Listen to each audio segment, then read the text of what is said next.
ओम साई राम। श्री साई सच्चरित्र अध्याय 6 भाग 6 अंतिम भाग। मस्जिद का जीर्णोद्धार। जिस प्रकार उर्स या मेला लगाने का विचार प्रथमतः श्री गोपाल गुंड को आया था, उसी प्रकार मस्जिद के जीर्णोद्धार का विचार भी प्रथमतः उन्हें ही आया। उन्होंने इस कार्य के निमित्त पत्थर एकत्रित कर उन्हें वर्गाकार करवाया, परंतु इस कार्य का श्रेय उन्हें प्राप्त नहीं होना था। यह सुयश तो नाना साहेब चांदोरकर के लिए ही सुरक्षित था और फर्श का कार्य काका साहेब दीक्षित के लिए।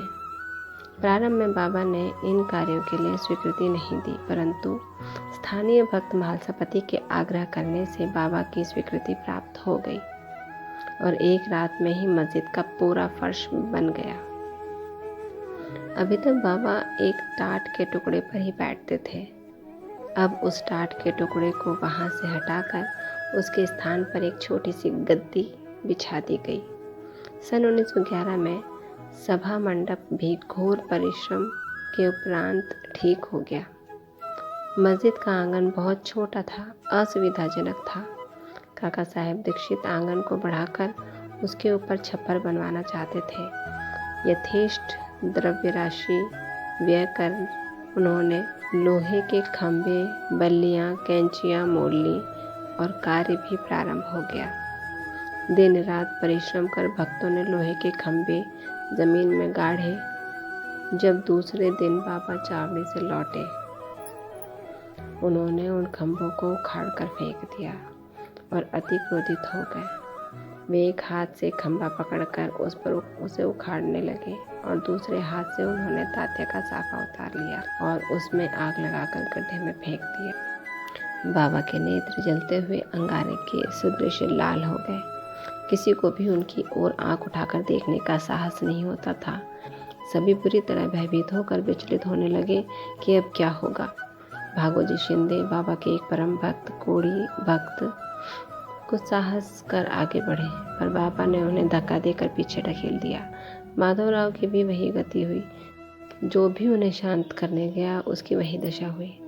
कुछ समय के पश्चात क्रोध शांत होने पर बाबा ने एक दुकानदार को बुलाया और एक जरीदार साफा खरीद कर अपने हाथ से उसे तात्या के सिर पर बांधने लगे, जैसे उन्हें कोई विशेष सम्मान दिया गया हो। यह विचित्र व्यवहार देखकर भक्तों को आश्चर्य हुआ। वे समझ नहीं पा रहे थे कि किस अज्ञात कारण से बाबा इतने क्रोधित हुए। उन्होंने तात्या को क्यों पीटा और तत्क्षण ही उनका क्रोध क्यों शांत हो गया।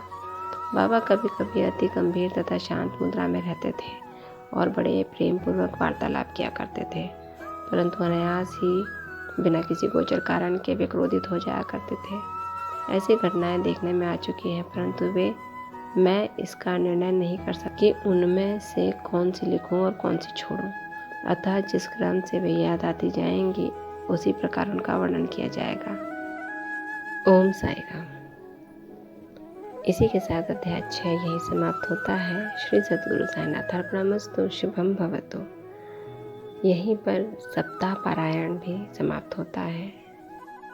प्रथम विश्राम। कल अगले अध्याय के पहले अंश में अध्याय 7 अद्भुत अवतार का अध्ययन होगा। तब तक ओम साई राम। बाबा सब पर कृपा बरसाते रहें, खुश रहें। ओम साई राम।